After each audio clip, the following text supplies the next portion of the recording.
On today's Independent Wrestling Profiles, we sit down with the V Guy himself, Vaughn Vertigo.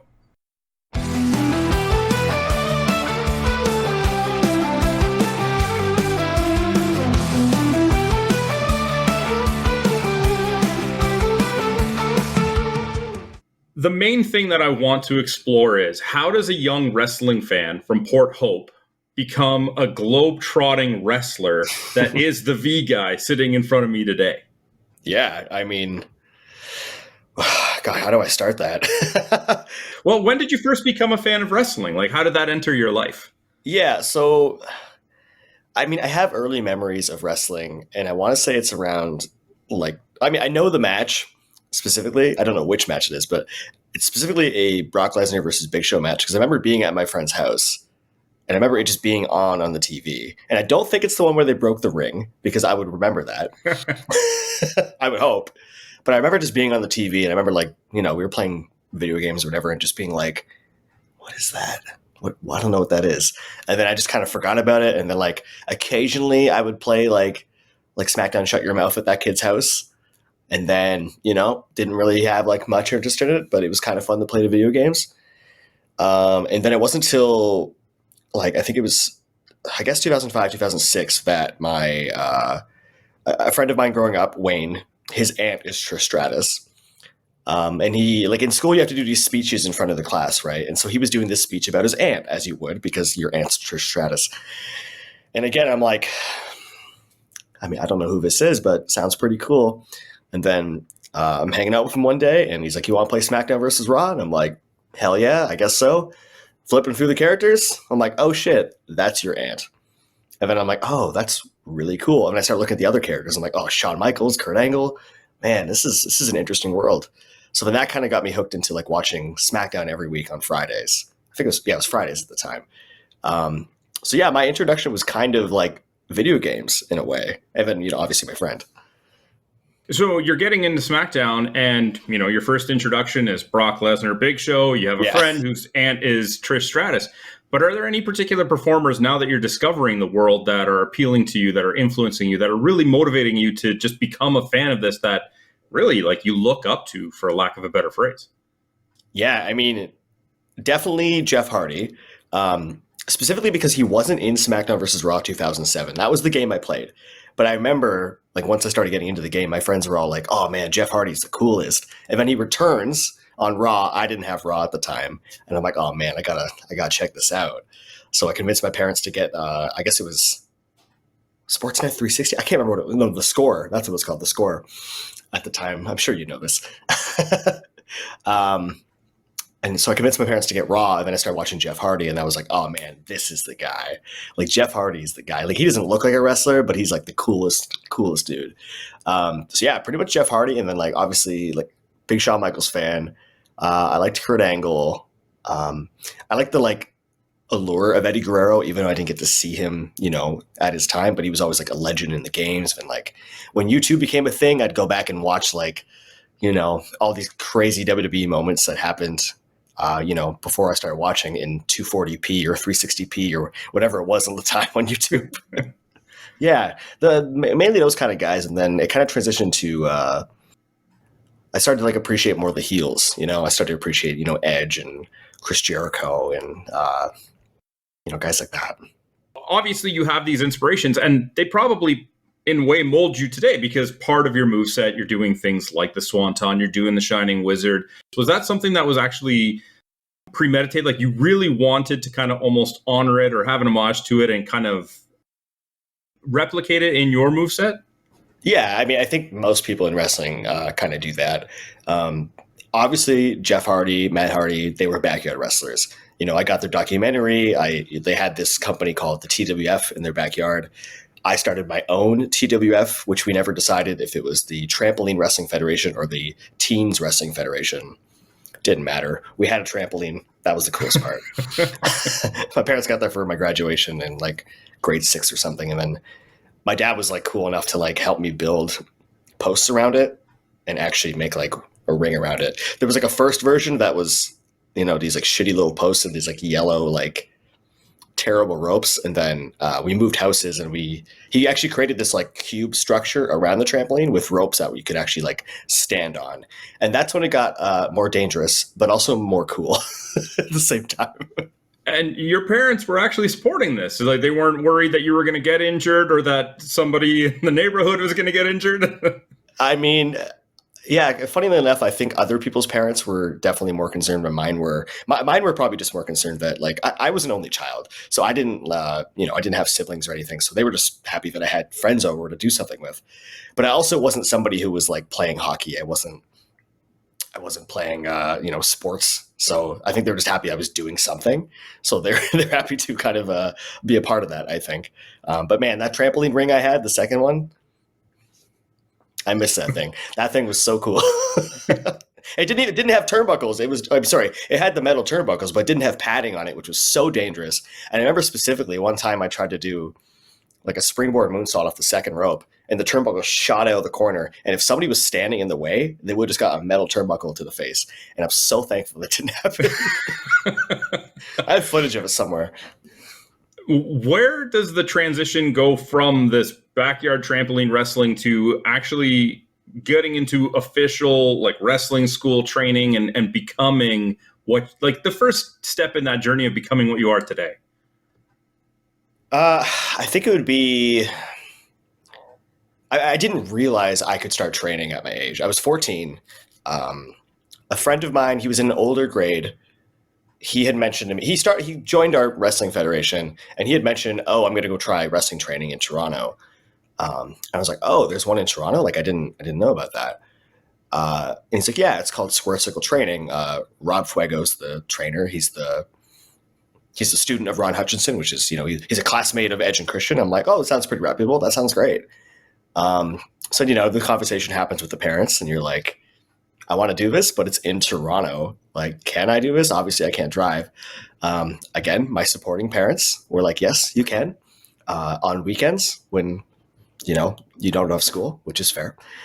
So originally I emailed Rob saying like, I want to be in wrestling, but I'm not necessarily sure I want to be a wrestler. Like, is it possible I can train in like commentary, refereeing, like any other job in wrestling, not necessarily just being a wrestler? Because I wasn't sure. I was 14 years old. I didn't really know specifically what I wanted to do. And he's like, yeah, no problem. Like, we'll teach you everything about the business. So I show up, and then all of a sudden you're taking bumps and you're wrestling, and then you're taught nothing else. So then I'm just training to be a wrestler, and I'm like, yeah, well, I mean, this is the goal now. And of course, like once I started helping out at shows, I did get to do, I became a referee. I got to do, ringing the bell. I got to, take the gimmicks, the jackets and stuff to the back. I got to sell people's merch. I did all those things. But like once you got in the wrestling, you started taking bumps and, lining up and taking choke slams for whatever giant dude that came into training that Rob was obsessed with. That's kind of when like the bug got into me, and I was like, I can't, like, I have to be a wrestler at this point. Like, I like, this is the coolest thing. And the funny thing is, like, I didn't really, because at the time wrestling kind of had like, you're in high school, your reputation matters, right? So I kind of kept it on the down low. My friends that liked wrestling, my friends that were hanging out with me, watching pay-per-views, like they knew I was trained to be a wrestler in like grade 9. But, like girls, like I wasn't telling them that I was doing this, that I was going up to Toronto and, getting beat up by these 40-year-old men. Like, that's just not cool. But in hindsight, I really wish that like, I just accepted who I was, because I did that in college and it was a much better experience just being who I am. Right. But yeah, so I kind of trained sporadically throughout high school. Once my friend who was a year older than me or 2 years older than me got his license, then he was able to drive me up on weekdays sometimes. But for the most part, I only trained on weekends. So obviously you can start training, you can start selling merch and helping out around the venue and things like that. But when do they actually let you set foot in the ring to some capacity? I guess there's a kind of maybe a couple steps to that, because I mean, I was so young, and at the time, when you're 14, 15, 16, like all you want to do is have your first match. Like, you're having training matches and that's great, but God, like those years feel like forever. Right. So I didn't have my first match until I was 17, and it was literally right after like the last month of grade 12. So I had to wait like 3.5 years before I had my first match. But what they did is they kept like dangling a carrot in front of me, right? They would put me in to be a referee. They would put me in as I did one show where I wrestled as like a zombie against Master Chief. It was like a costume wrestling show it was happening in like a theater in downtown Toronto. So eventually they would like throw me little things just to like keep me like excited about it until I eventually had my first match. But by the time I had my first match, I was so confident and so ready to just go out and do it. Do you remember that first match, your feelings going into it, how it actually came to be? Yeah, so I want to say there was a show that happened. They started running shows in Whitby, which is like half an hour from where I am, which is great because it was close. Most of the time I was driving into Toronto. I had my license at this point, so it was easy for me just to drive back and forth.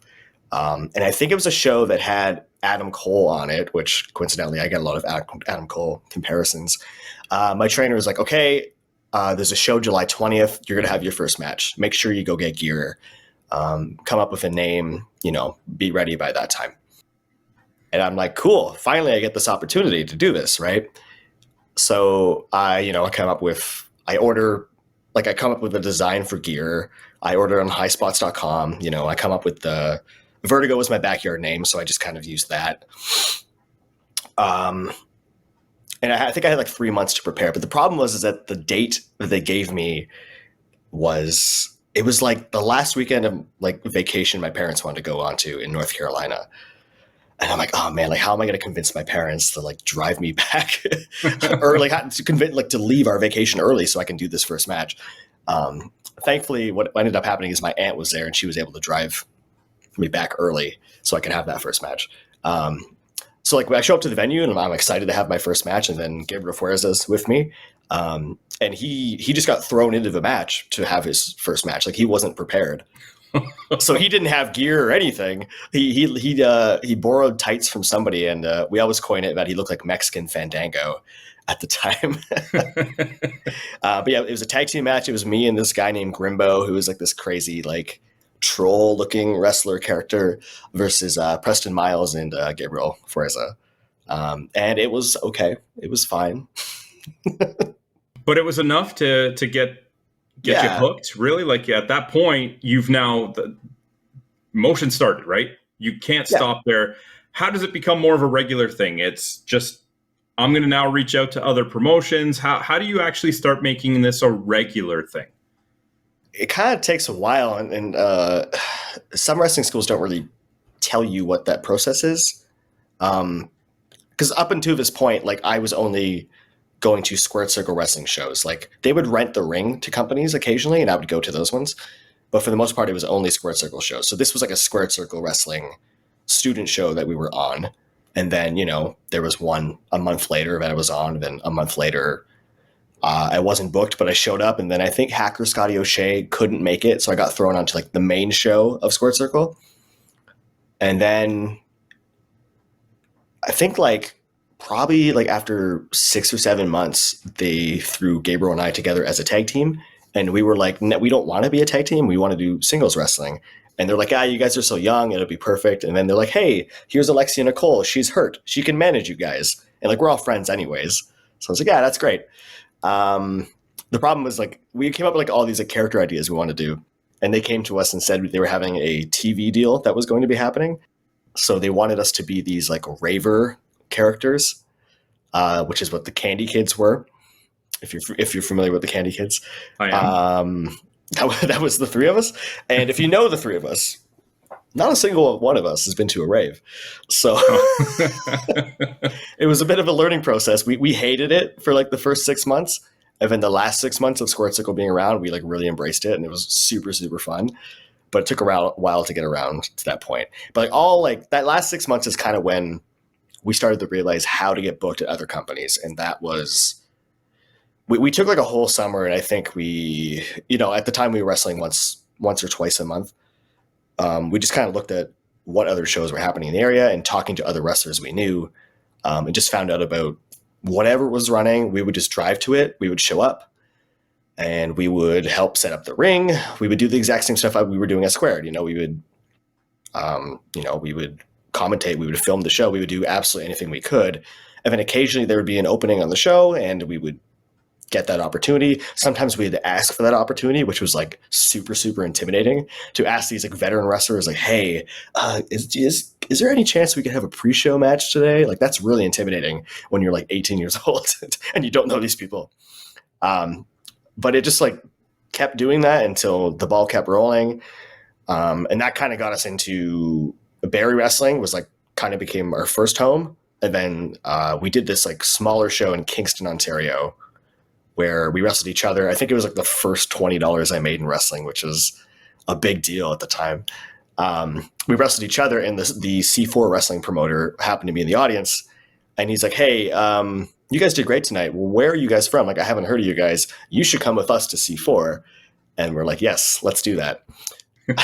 So we kind of got scooped up by C4 and Barrie. And then we had like, monthly bookings with them as well. So despite not wanting to be in a tag team at a young age and, the faction kind of just being put on your shoulders, did it help you with kind of just carrying on the motivation when you have those, down days, to have these traveling partners with you that kind of help push you along, and you're kind of also able to help each other improve? Did that go a long way to just kind of keeping you focused on your goals? Yeah, I mean, 100%. It's a lot easier to do it with somebody else, because if I'm not feeling confident, maybe Forrest is feeling confident. If he's not feeling confident, maybe I'm feeling confident. If I don't want to approach a promoter about being paid, maybe he does. Like, we can lean on each other to kind of push things in the right direction. I would like to say Alexia was with us, but she was really only with us for like the first 3 months, because she had I think it was her first shoulder surgery or something.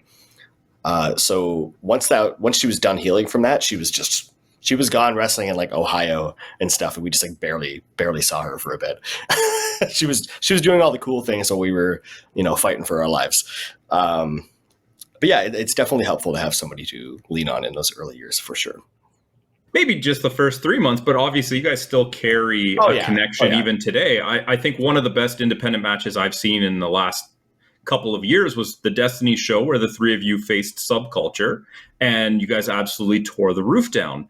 Mm-hmm. So obviously that connection is still there. Do you find it drastically different preparing for a match if it's singles versus tag team versus something? I don't even know how to describe that match. Maybe you can do a better job, but that was just a beautiful train wreck that I couldn't look away and was constantly entertained. It's funny about that match, because Forrest and I were talking about that this weekend, actually. Like, because we came to the back, we were like, yeah, that was fun. And like, we had so many people coming up to us saying that was like the best match they've ever seen, like the favorite match of the night. And we were like, I don't know, it was okay. Like, I guess that's just, you get more picky as you wrestle and whatnot. But we thought it was fine. but yeah, it's there's definitely a different process depending on what the match is, right? Like, obviously, the more people that are in the match, the more complicated it gets. But also, sometimes the less you have to do. So, like, that's why, like, a lot of like luchadors in Mexico, and you see these wrestlers go on tour in Japan. They do a lot of like 6-man, 8-man tags because it helps preserve the body. Whereas, like, if you have a full weekend of singles matches, like, oh my god, like it. By the Sunday, you're like in so much pain because there's so much focus on your body. So there is a different process depending on what the match is. But especially in like more recent years, I love having singles matches, because Forrest and I spent so much time before the pandemic in like 6-man scrambles, triple threats, 4-ways, 8-man tag team matches, tornado 4-way tag team, whatever. So like having a chance to be able to be in singles matches is kind of like it's a nice treat, because the focus is on you, and it's not necessarily, like if you're watching AEW or WWE today and you see an 8-man tag right now, like, you're not probably going to remember everybody that was in it, but if you see a singles match, you're more likely to remember something from it. There's no slowdown on your singles matches, and currently you've been traveling. Who can keep count? Maybe you could even let us know some of the places that you've gone as a singles competitor. I'm actually in Paraguay at the moment. That's not true. I'm definitely in Canada right now. Sorry, where have I been? Right, currently, like Well, I these mean, past few some of the years. places, because I mean, I follow you Yeah, on social media, as everybody should if they aren't, and you it feels definitely like should. every month you're going to France, you're going to Mm. Germany, you're coming up, you're going to North Carolina. Like it's just like it kind of seems like you're everywhere at this point.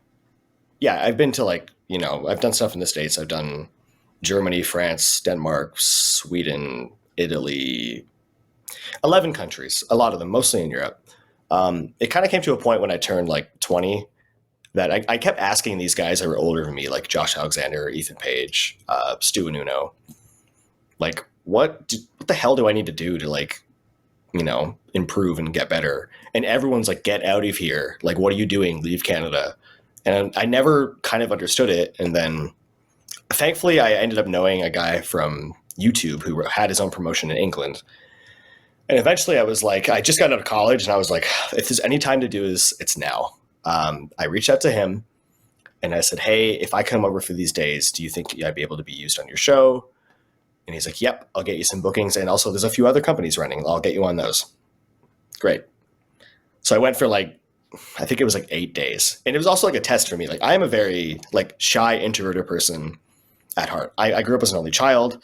So to go travel to the other side of the world by myself was something that I needed personally as well.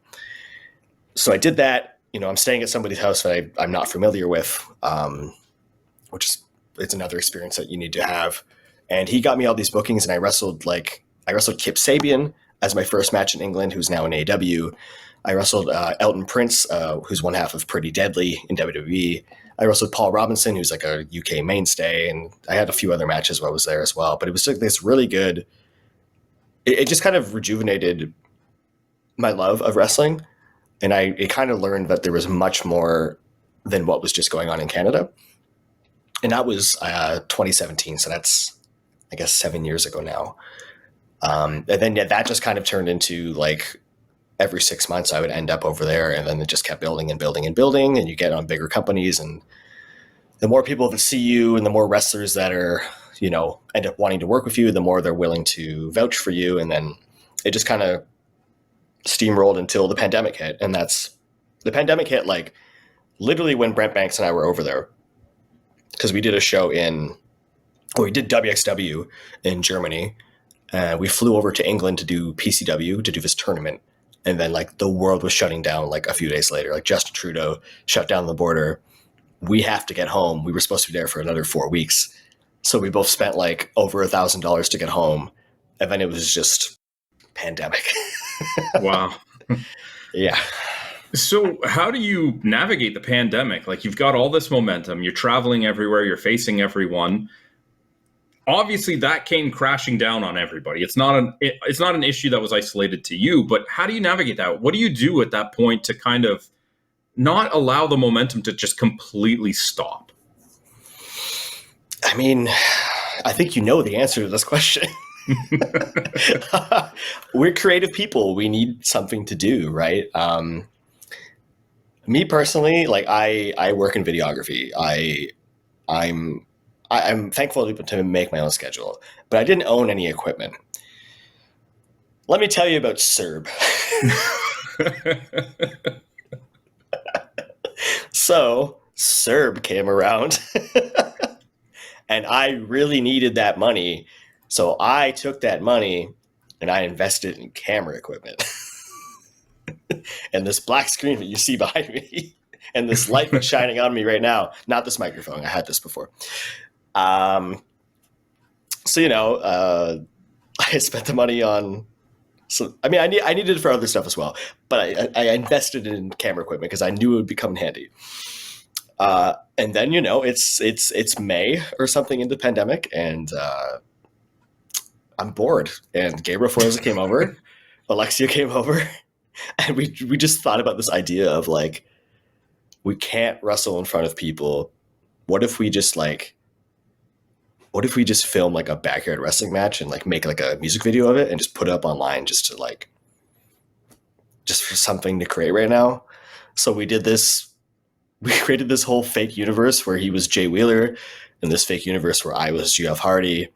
and it was Red Dead Redemption was the pay-per-view because that's what it would be called. And, there's like 4 titles on the line because that's what backyard wrestlers do. And we created this MV and we just put it up on Twitter and just like, that was fun. And then it did so well. And then I kind of looked at Forza and I was like, do you think we can just like do this now? Because it's self-aware. Like, we're professionals pretending to not know how to wrestle. Like, what if we just try and make this into like an actual thing that we can, like a product we can put out right now because we can't do anything else. And we don't know how long this is going to last. So, and at the time there wasn't even masking. It was like, like you were only allowed like 5 people on your property or whatever. Yeah, social distancing and things like that. But obviously you still have to find a way to stay in the public eye. So this makes the most sense. I don't know if it makes the most sense, but I think the most sense is something else. And we kind of went way around it. But yeah. Honestly, it's these tangents that help you develop the tangents to your like personality, right? It's not You're not a one-note character. I mean, the V Guy is a cool character who is a fantastic wrestler, but he is a personality, right? And I'm sure that if you explore the timeline of your career, there's probably a number of milestones where things happen and they actually helped you mold that character. So I don't think that there's any issue with a little bit of just having fun, right? I mean, that's got to be done.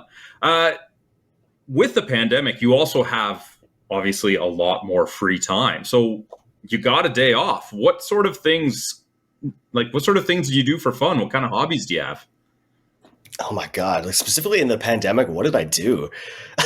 I think we all had that question. It doesn't have to be during the pandemic, right? But it seemed like the best time to ask.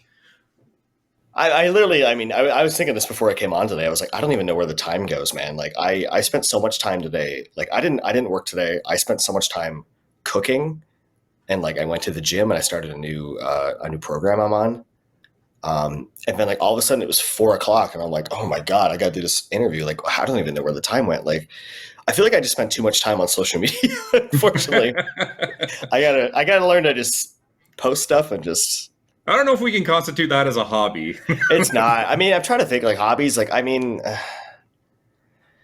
lately I haven't really been good about hobbies because I've just been so busy. But like in the pandemic, I was playing guitar. I was trying to learn new editing things. I dabbled in After Effects a little bit because I learned that in college, but I didn't really like try it too much. So I had a bit more time to do that. God, I played so much Grand Theft Auto. So much Grand Theft Auto in the pandemic. But you know what? It was needed. I needed that outlet. Well, video games had a huge boost during the pandemic in sales and popularity and things like that. And many people view it as an escape. So when you're stuck in that situation, an escape might very well be required.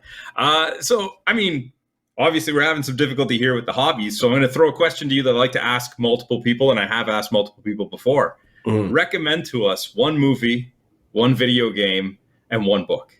Yeah, books are hard. Actually, no, I will recommend a book because I'm currently listening to it in audiobook form because my chiropractor told me to. It's called Breathe by James Nestor. It's about how we've kind of taught ourselves how to breathe incorrectly. Like a lot of us breathe through our mouth now instead of through our nose when we should be breathing through our nose because it's more healthy for our body. And it's about like, in these ancient times how people could they'd learn a certain way to breathe that would help fix various ailments. I just started it. It's very, very, very interesting. Highly recommend it. Movie. I could go really deep with this, but man, you ever seen Hot Rod? Best movie of all time. I have seen Hot Rod. Hot Rod is my absolute favorite movie. I mean, favorite comfort movie because it's just, you can turn your brain off and just watch Andy Samberg and Danny McBride and Bill Hader just be so ridiculous. And because what I also like about that movie is because it bombed. It absolutely bombed when it came out. Like, nobody went to the theater to see it. I didn't see it then. I saw it years later. And I'm just baffled that it bombed, like, because it's so good. It's so brilliantly written and it's so stupid. I absolutely love the book versus movie recommendations. Oh yeah, are now completely different. Completely different. Well, I'm not reading books for, I'm not reading books for comedy. That's different. I guess you could. A video game. Recommend a video game. What have I been? I've been playing Stardew Valley lately. Actually, been very into that. I grew up on like Harvest Moon, and it's kind of like, I don't know if you're familiar with Stardew Valley. I am. Yeah. Okay. People love it. People, I guess it came out years ago, and people were obsessed with it. And I bought it a couple years ago, and I like tried it, and I was like, not for me. And then I was like, I need to try it. I had like a few weeks off. I think it was in June or something. And I was like, I need to just try this. I need something to focus my brain on. And I tried it, and now I'm obsessed with it. And it's basically like Harvest Moon meets Minecraft, and God, I love it. It's the best. It's a little difficult to run a video game channel and not be familiar with a 40 million seller, right? So, yeah, I see why. Like, I went to a wedding a couple weeks ago, and I was sitting at a table with some people I haven't seen in years, and they were talking about how like they were playing Stardew Valley online together, and I was like, wait, it's multiplayer? Oh my God, I had no idea. That changes everything. So let's get back into your actual wrestling career. And I just want to ask you, for somebody who has been so many places and faced so many people, there's got to still be some people that are on the bucket list, some dream opponents that you would love to see become a reality at some point. I mean, Jeff Hardy, obviously. I think that one's pretty self-explanatory. There's a lot of other guys that I, once I started watching independent wrestling and, got obsessed with like Ring of Honor and stuff like that. I would love to wrestle a Sami Zayn or a El Generico, whichever one is available. Kevin Owens, just because him and Zayn are obviously both Canadian, so I think it'd be really fun to tangle with those guys. Pac is in my top 5 favorite wrestlers of all time. My friend Michael Oku, that feels weird to say. I saw him wrestle Pac when he just left WWE in I think it was 2018 or 2019, and I was like, God damn it, I want that match so bad. I'm so happy for you. And luckily, he's one of the best wrestlers of all time, so it worked out well. Well, 6 degrees of separation. You just faced him. I know. He's the man, and I tell him every time that I'm so jealous he wrestled Pac because he wrestled him twice. Yeah, those are some like, I guess more not unrealistic, but a little more out there choices. I could say like people that are currently on the indies as well, but those are the more like dream match kind of people.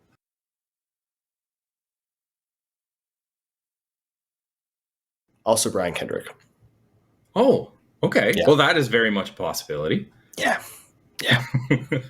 You said top 5, and you mentioned Pac, and it would be it would be a disservice if I didn't then ask you to follow up with your top 5. It's funny because I always say Pac's in my top 5, but I never explain who else is in the top 5. Okay. It's hard because like if you're asking me my top 5 favorite wrestlers or who I think of the top 5 most successful wrestlers, those are two different answers, right? My top 5 favorite wrestlers, like I enjoy watching, like please don't make me rank them in any list. Let me just give you 5 in no particular order. Pac, Daniel Bryan. Sorry, that feels wrong to say. Bryan Danielson. Sami Zayn or Generico. Chris Jericho. I might get heat for that one. And I mean, in terms of watching, like Rey Mysterio, man. Wow. How do you not love Rey Mysterio? The best wrestlers of all time. Kind of all over the board, but yeah. I love Jeff Hardy, but like I'm not watching Jeff Hardy matches to, study. But they're also not consistently available these days. But no, that's true. That is what it is. I don't want to take up too much more of your time because I already, I do appreciate you doing this. But I just want to ask you before we go, if you could just give a young Vaughn Vertigo a piece of advice, from when you were starting out, if you could just kind of tell yourself something, what would that be? Probably what I said earlier, to embrace who I was earlier, because I felt like I lived a lot of my childhood, well, maybe not childhood, but, teenage years kind of presenting myself as this person that I wasn't. I feel like I was very I was very reserved about what my hobbies were and what I liked. I feel like I didn't really share that with many people unless they were very close to me. And I think I would have rather embraced who I was and walked around, wearing my professional wrestling flag rather than just pretending that, yeah, I like hockey like everybody else. Yeah, you can like both. Both of these things can be true. You can. It's just I felt like I tried so hard to fit in when I didn't need to, because I haven't met anybody in my real life where I've said, "Oh, I'm a professional wrestler," and they're like, "Man, that's really stupid." Like nobody said that to me. They're like, "Man, you get hurt a lot," but that's nobody's like that's really stupid. Most people are like, "Oh, that's pretty cool. Tell me more." So before we sign out, if you could just let people know where they can find you online, I'd ask you to let us know some of your upcoming dates, but we don't have another hour. But at least maybe where they can find you online and see those dates that are coming up. Definitely. I mean, as I say in many matches these days, please follow me on social media. You can follow me on Twitter, or X, as people say these days, at Vaughn Vertigo, Instagram at Vaughn Vertigo, TikTok at Vaughn Vertigo. Don't you dare add me on Facebook. That's weird. YouTube is also Vaughn Vertigo. Pro Wrestling Tees, Vaughn Vertigo. My big cartel is also Vaughn Vertigo. If you just find my link tree on my profile, it's just all there. And just follow every single one and we'll be good. Thank you for tuning in to Independent Wrestling Profiles. Please help out the show if you can with a like, subscription, or review. We'll see you next time.